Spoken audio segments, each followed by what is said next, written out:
Hey, everybody, I'm back and I'm really excited today because I've always wanted to meet this gentleman, Ashcroft. And Mr. Ashcroft, well, is any you about uh how you doing? The sentence was choppy. Okay, I'll try that again. I'll say, how are you doing? I'm doing fine. Standing. Ashcroft, tell my viewers about yourself and you're living in San Leandro before we get started. Okay. Who is Benard Ashcroft? What do you claim the fame, as they say, because everybody speaks high of you. So, Yeah, it's breaking up. okay, it's going to do that sometimes. It's Yeah. just the buffer. You heard me ask you, tell the viewers about yourself, right? Okay. Yes, yes. Well, I am a drum major for social and economic justice. Yes. And I've ran a civil rights organization since the late 60s after getting discharged from the Navy. Yes, In sir. San Diego, I started an organization called the Black Action Committee, and we worked on social justice issues. And we also got the city and county, to start a sickle cell anemia advisory panel, and they started testing and educating kids in Southeast San Diego about sickle cell anemia. And that program is still going since the late 60s. I spent 4 years at UC San Diego, and I worked in biology research for 4 years prior to taking over the workforce development program at the San Diego Urban League, and then my own organization, the Black Action Committee, did a lot of community health services, outreach community services, and workforce development. I came to Oakland in 1991, which was not planned. I came up for 5 days of R&R, and I hooked up with a very, very close friend of mine who was in the Army, Ezel Ware, General Ezel Ware, was stationed up here in Alameda. And he wanted to join with me to have a fundraiser for Elihu Harris, who was in the assembly and was going to be Yeah. running for mayor of Oakland. Yeah. And after meeting with him, Elihu called me the next day and said he would like me to meet a friend of his who's on the Oakland City Council, and her campaign manager had just quit. He wanted me to talk to her about possibility of working in her campaign. Well, I had no plans or desire to do that. But because of my friend, General Ware, suggested I go ahead and meet. And when I met with her, we had a long conversation. And since I didn't have a desire to be the campaign manager, I was very flippant, and I lost. she, she asked me what would it take for me to come on board. And I just flippantly said, I need $10,000 up front. And she said, okay.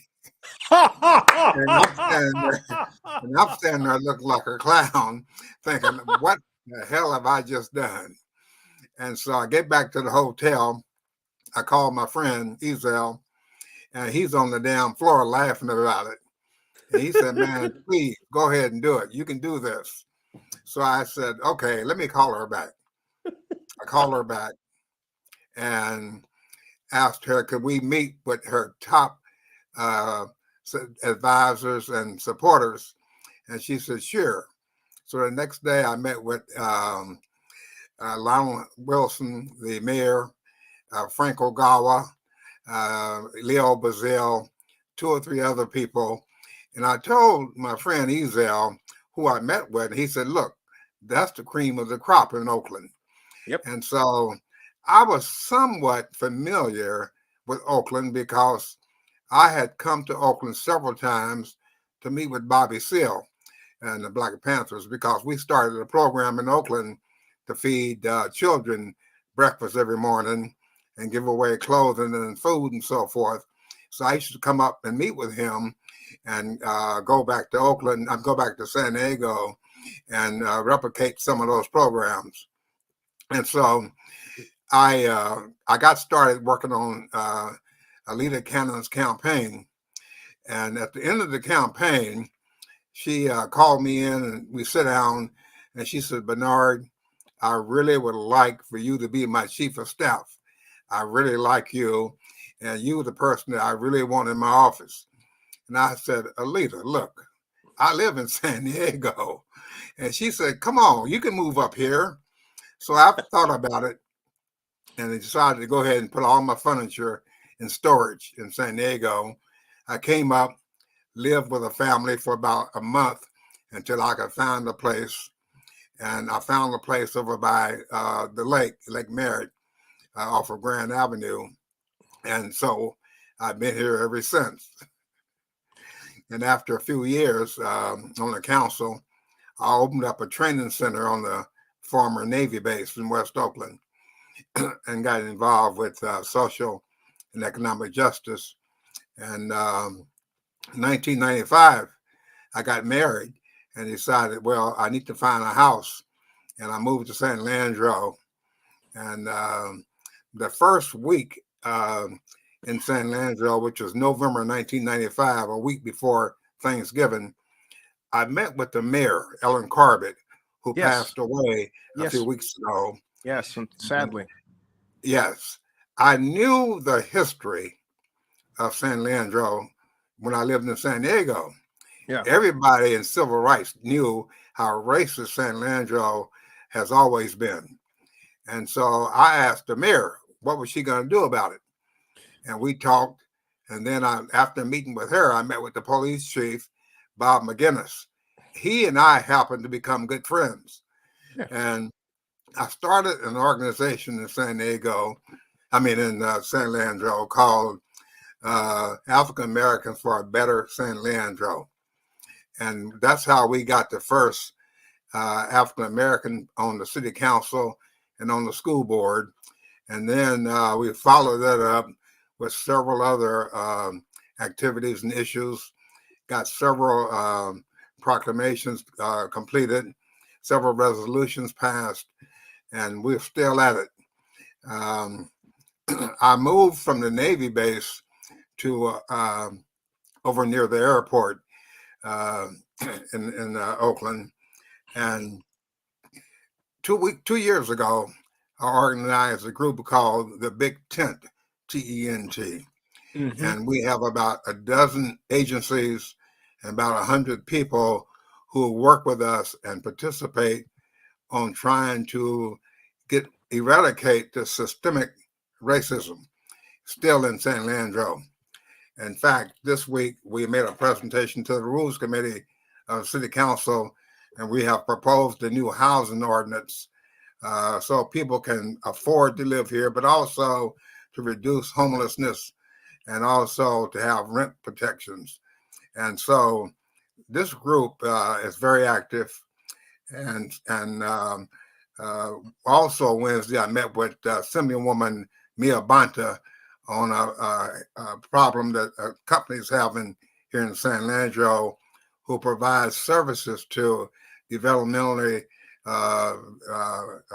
challenged people, mostly Black and brown. And they've been just really fighting the systemic racism that they face every week in trying to do that. And Assemblywoman Mia Banta has agreed to start working with us. She started the investigation. Oh. And so I'm still here trying to do what I can do. Hey, so tell us about how San Leandro has changed before we start talking about the politics over that time, because I've been in Oakland since April 8th of 74, and San Leandro was for some time the place you didn't go. What changed it for me and my mom was Bayfair, and Bayfair became our place to go for Christmas shopping, movies, everything else, right?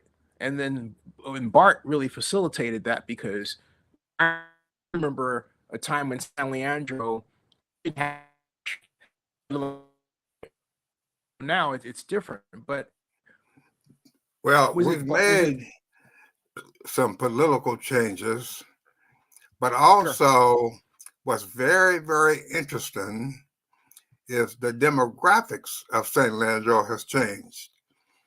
In 19, what was it, or 2001, I think it was, uh, Hmm. or maybe a little earlier than that, I went to the city council and made a request to quit using the term minority. And Yeah. so that got the attention of the Sacramento Bee, the San Diego Tribune, and Oakland Tribune. And the discussion became very interesting statewide. And my thing was, when you call somebody a minority, that means they are less than. And no human being is less than anything. And so Sheila Young, the mayor, was Oh yeah. against it. And several other people were against it. But I got enough community support to get it to the full city council. And I will always remember the night that it was heard and voted upon. It was a full house, a complete standing room only. And a lot of help came from Bob McGinnis and the police department. Um, and I will always remember a white woman, older white woman, went to the podium after I made my presentation, and she said, "I don't think y'all should do this because I don't trust Mr. Ashcroft." She said, "I think he wants to make white people the minority." And I said, "You mean you don't like the term minority?" And she said, "No, I don't." And I said, "Well, thank you. You just made my case. Neither do we." And that got a big, big applause and laugh from the audience. But they passed the resolution to quit using the term minority in the city of San Leandro. And we started working on other issues like we were not happy with contracting services. People of color and blacks in particular not getting city contracts. And the same people over and over every year are getting the bids without any outreach, without any local inclusion. And so working with the city manager, Chris Zapata, who had also been city manager in National City, suburb of San Diego. And he used to work for a close friend of mine who was the mayor of National City, Louis Natividad, who's still a great friend of mine. And so we had several workshops and came up with a plan to implement a local inclusion policy. So now when the city lets a bid, there are several steps they have to take and document outreach, making sure that they've advertised, they've contacted contractors of color, women, and that they've made an effort to work with a BIPOC community and so forth. And that has to be documented. And so we have that local inclusion policy. And so we've made a few changes, but we still got some work to do. You see, Yes. St. Leandro had a redlining policy for many years. And finally, they were able to stop redlining. However, they never apologized for having a policy on redlining. And that's on my agenda for next year to go to the council to make the city apologize for redlining. We need to clean up this racism that we've experienced in San Leandro for 152 years. And to Yep. do that, you start with a clean slate. Well, luckily for us, 4 years ago, we were able to get 4 votes on the city council, some progressive council members. We have a 4-vote advantage right now, but we need to increase that up to 5 or 6 because we still have a slither of a community that still wants to stay in the 20th century. And so what we're saying is we still got work to do, and that housing policy is one of them. And we need to look at our workforce development issues and really make San Leandro different. But what was so interesting, when I first moved here, white people were in the majority, and now they're in the minority. That they can no longer use that word, but the demographics has changed, and that does make a difference. You see, I was witness to the first Hispanic, the first Black, the first Asian to be on the city council. So Yes. we've made some progress, but we still got work to do. And you may have heard about what happened to the last African American police chief, Yes. Mr. Abdul Pridgen. The POA is racist as hell, and Mhm. they got support from That's a the council Police member. Officers Association, right? Yeah, Pete Ballou on the city council is a former retired cop. And look here, it's clear that they don't want a Black police chief. And we still have now a woman who's a police chief, Black police chief, and we're going to do everything we can to protect her.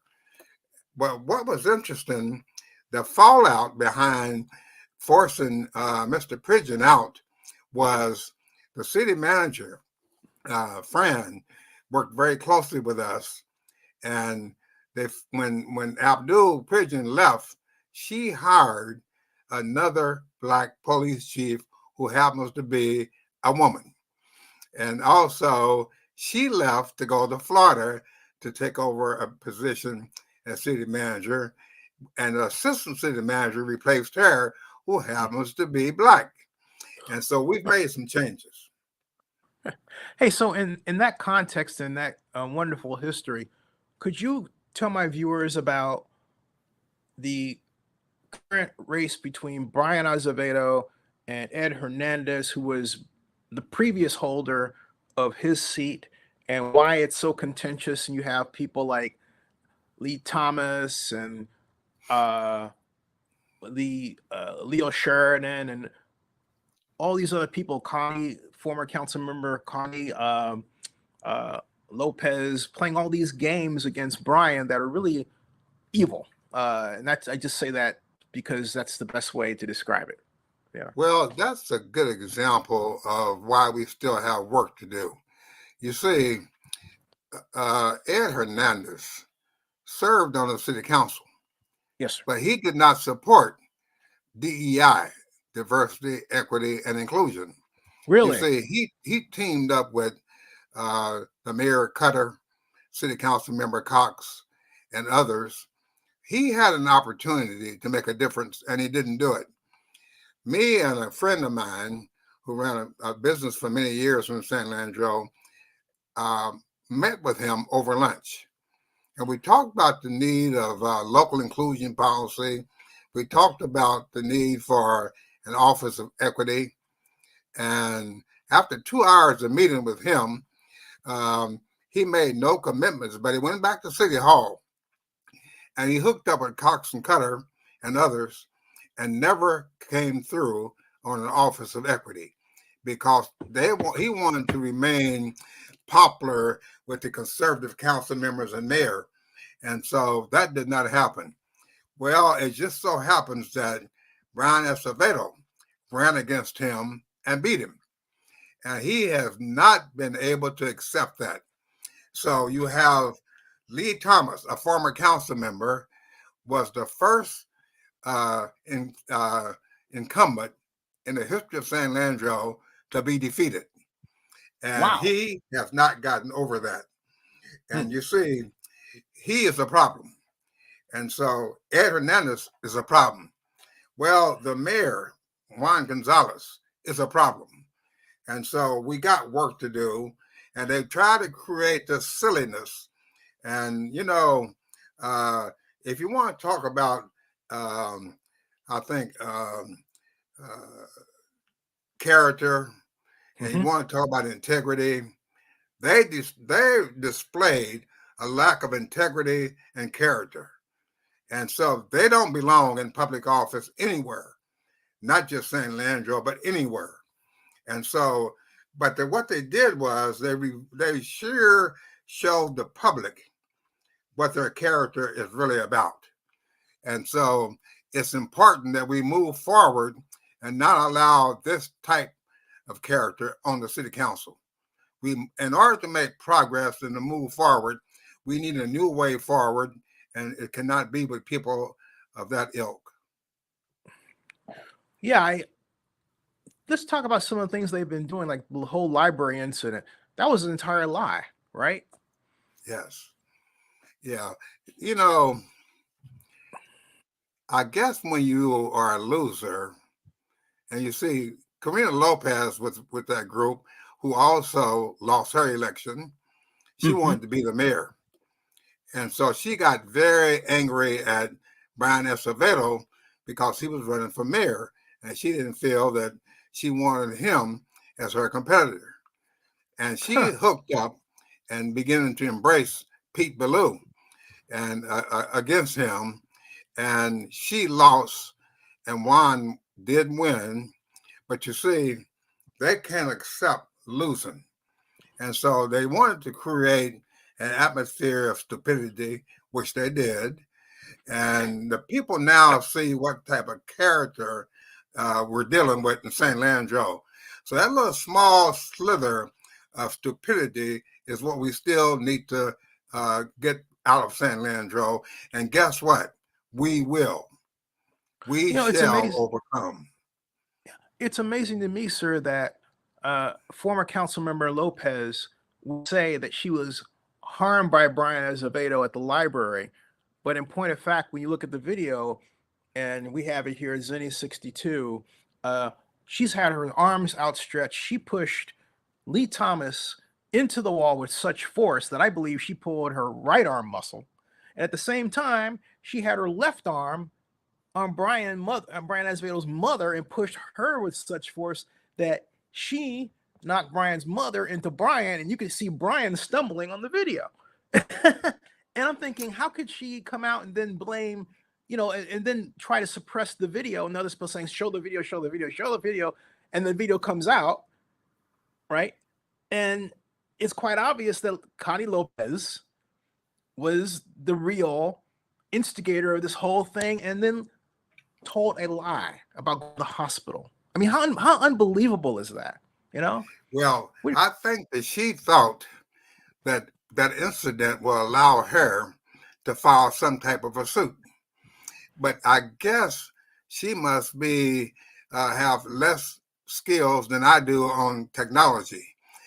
She didn't realize that they had cameras all over the place at the library, and the truth was shown on the camera. And to engage in that type of silliness shows you the character of the people that we don't need in any elective office of any kind. And her involvement was really silly. I mean, it made no sense. And I'm going to tell you, that shows you the integrity and character of the people we need to get rid of. Yeah, Mr. Ashcroft and others, this is the photograph. I took a freeze frame photograph. That's former Councilmember Lopez with her arms outstretched. You can see she's got her right arm on the chest of Lee Thomas on the right, who's wearing the black mock shirt. And then on the left, her left arm is directly connected with Bryan Azevedo's mother. And you can see Bryan is literally falling back because of the force that Ms. Lopez pushed Bryan's mother with very quickly, and just trying to get people, she's trying to control the issue. And she did it in a way that reminded me remember King Kong, how King Kong parted the door open, fence and everything. That's the first thing I thought about. I thought, this lady is strong. And she got really excited and angry and caught up in the moment. And I don't got what she did or the fact that it's on camera, but what she told us happened was 180 degrees apart what actually happened. That is unbelievable. What do you think? Unbelievable.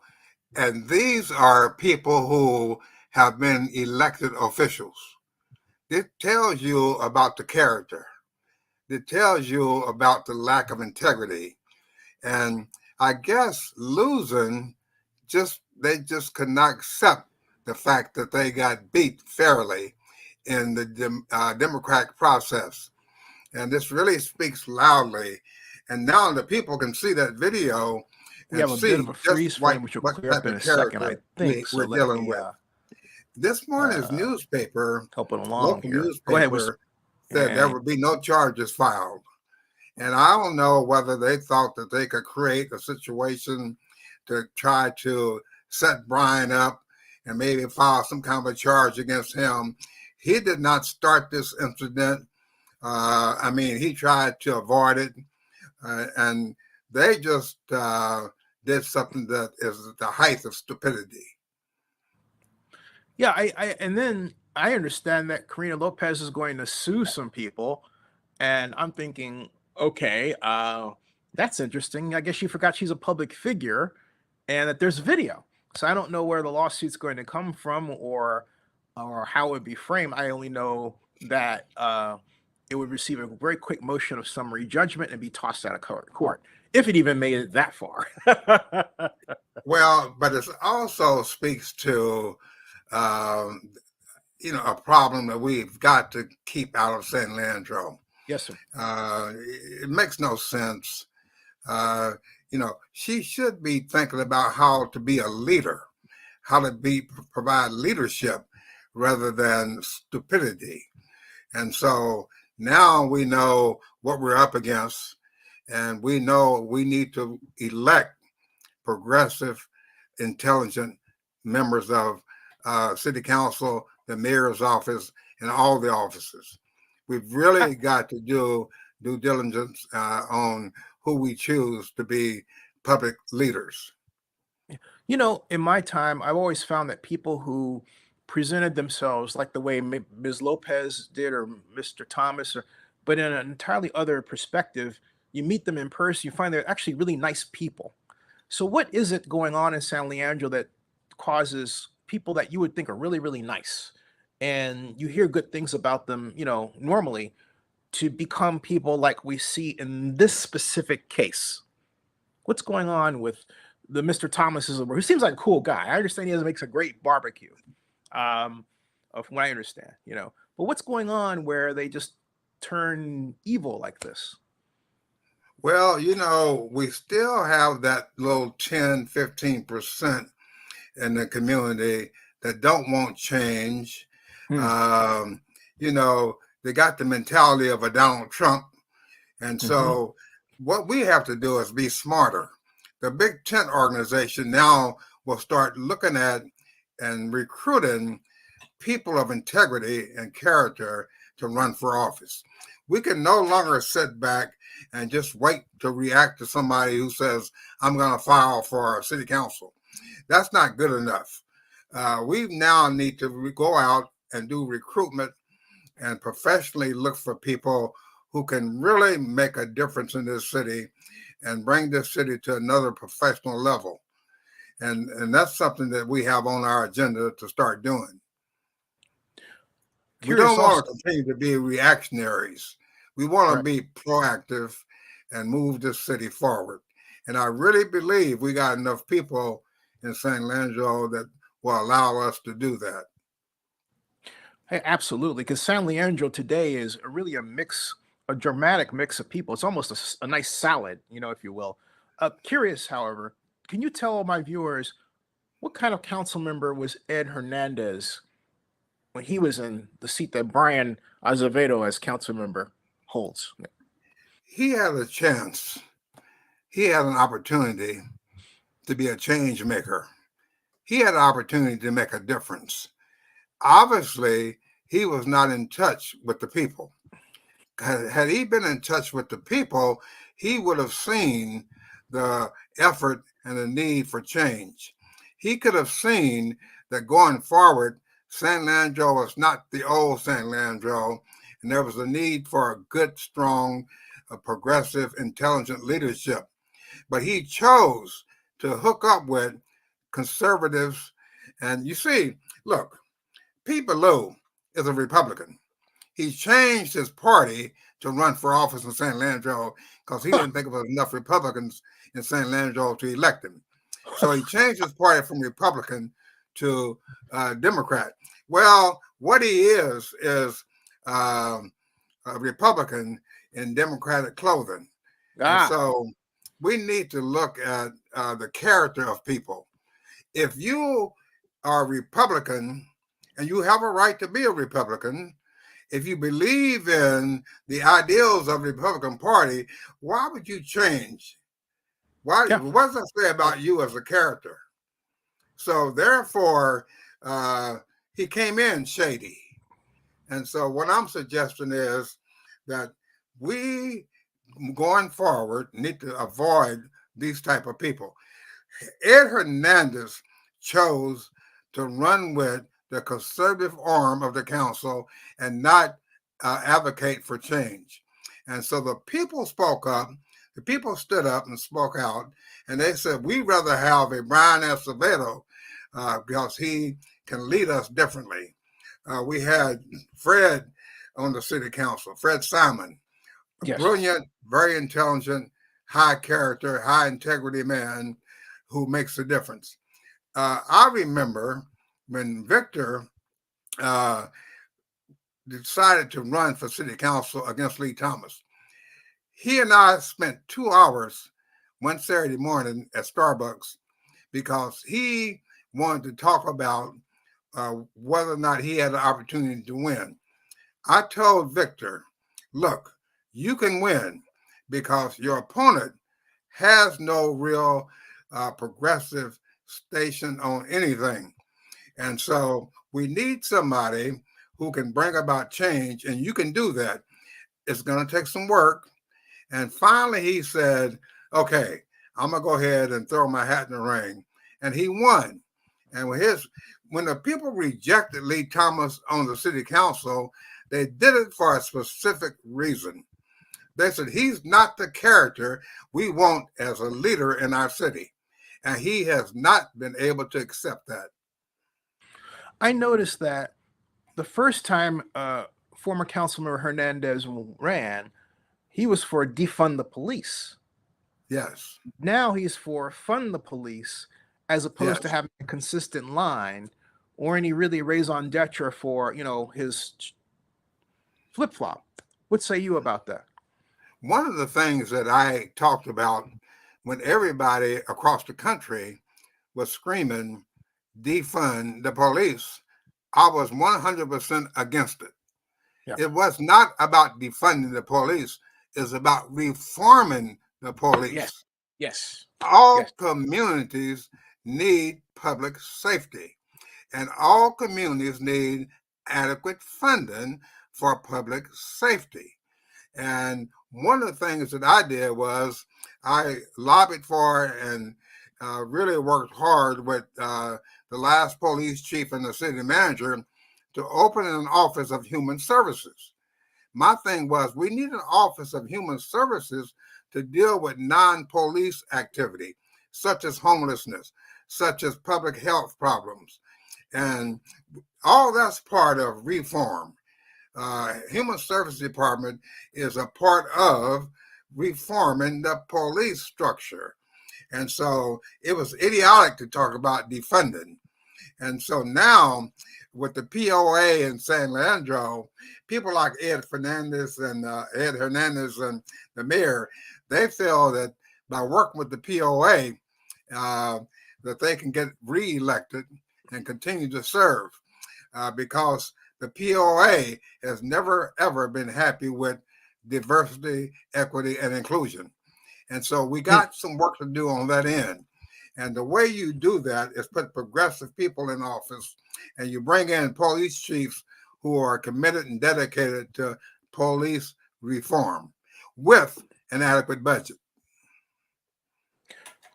Also, very curious to know, I understand that Mr. Hernandez was a friend of the developer for the Marina project, got $10,000 from that person, and then that project went belly up. What are your thoughts on that project? Well, And give us a better view of what's happened, than on what I well, have. trying to buy an office does not work. Right. The people can see through that. They're saying, okay, if you think your money will put your guy into office and who's vehemently opposed to a progressive movement, it will not work. And you see, with the mayor and with Pete helping to raise money for Ed Hernandez, it's not going to work. And so people can see through that. They understand that. And they're not stupid enough to believe that putting money on the table will buy them this 1940 ideology. Right. Fascinating. So also, what is it now, or actually, let me start that all over again. Let's try that all over again. Where would you say San Leandro is in its place as growth? Because Bayfair is gone. I want to know what your thoughts are on its replacement. What's supposed to replace it on a scale of 1 to 10? Is San Leandro doing better or worse or about the same over the past 5 to 6 years? Well, San Leandro is doing better.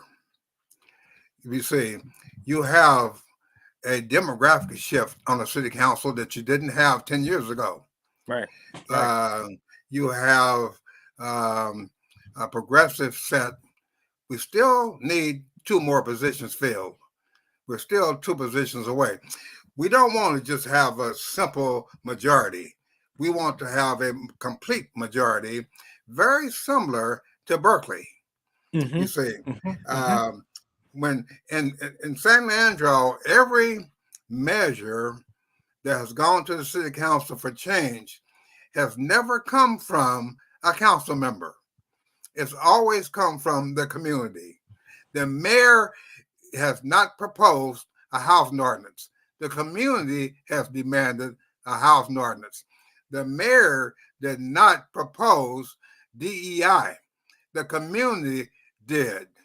And so we need intelligent, progressive people on the city council who brings to the council, brings to the people change.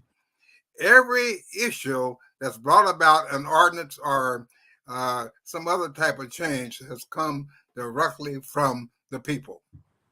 And so we need leaders on the council who will bring those issues to the table themselves and push them through.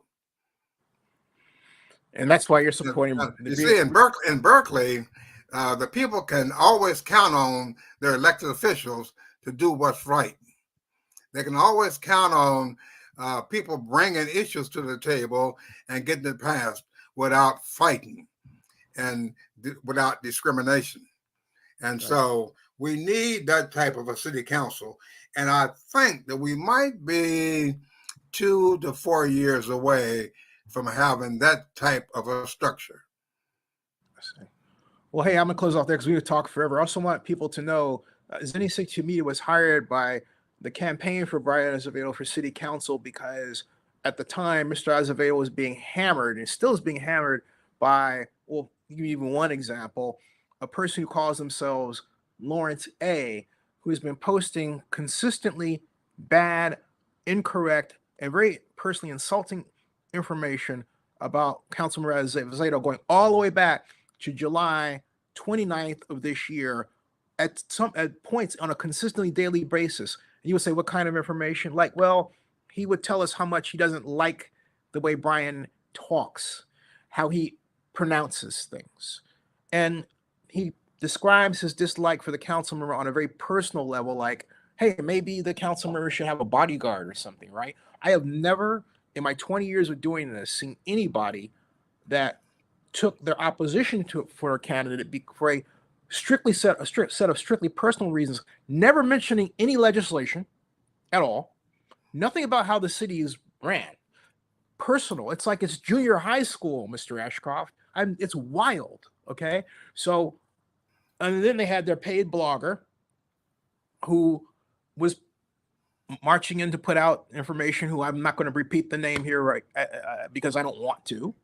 And so the Bryan Azevedo for Reelection campaign saw their actions in hiring Zenny 62 Media as fighting fire with fire. That's it. Because there are a number of people who support Bryan who wanted their turn, and they were tired of seeing him being beaten up so unmercifully, unfairly, and personally. Very ugly.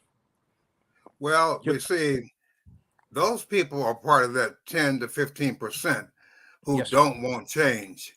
Yes, sir. The truth of the matter is, Bryan Azevedo really cares about the people of San Leandro in all communities. Yes, sir. Bryan Azevedo really wants to help everyone. Bryan Azevedo makes a point to go out among the people to talk to them about issues, talk to them about what they want changed, talk to them about the stuff that they need help on. He does that personally every single day. Yeah. And so the people understand the fight that he has, and they're going to stand up on November 5th to make sure he's able to continue that effort. And I'm certainly going to do my part. Oh, and one thing I want to add too, I don't take on a client unless I believe in who they are. Bryan's honest, trustworthy, he's passionate. He is who he is. He's authentic. And I am proud that his campaign brought us in to help someone who my friends know in politics already and said, you know, you got to help this guy because he's a great guy and they're not treating him right. So I am honored to be a part of this. You know, thank you very much, Mr. Ashcroft, for your time. Well, hey, thank you, let's come back and talk about everything you're doing because you have a absolutely. I appreciate it. Yeah. And thank you so much for what you do. You expose the truth. Thank you. Elihu's my boss, by the way. Elihu, right. I was economic advisor to Elihu from 1995 to 99. So, and Elihu is one of my advisory board and board members. And I gotta bring you guys together, have a fun video conversation about how things have changed. Yes, I like Elihu. He was a very good mayor, but he was also a very good chancellor of the Raleigh College District. Yes, that's right. Absolutely. Fantastic. Yes. So thank you for everything that you do, and I look forward to us discussion in the future. You got it. Hey, don't move a muscle. I got you. You don't have to go anywhere. Everybody will be back later at 9:30 Eastern, 6:30 Pacific. I'm interviewing Lynn Raphael, not a client, a friend, but everybody's news. When you're running for office, folks, everybody's news. Remember that. I talk to everybody, okay? The difference between, like for Bryan, everything is a matter of the volume of content because Bryan they were raining down. They're still raining stuff down on him, you know, but we got it covered. But I digress. Okay. I offered to interview Zach Under, haven't heard back from. Right. So anyway, I'm gonna talk to my friend Mr. Ashcroft here behind the scenes. Mr. Ashcroft, again, don't move a muscle. That ends this stream. Everybody subscribe to Zenny62 and bookmark Zenny62blog.com and ZennyReport.com, and we'll see you soon. All right. Well, thank you. Thank you. Hey, how is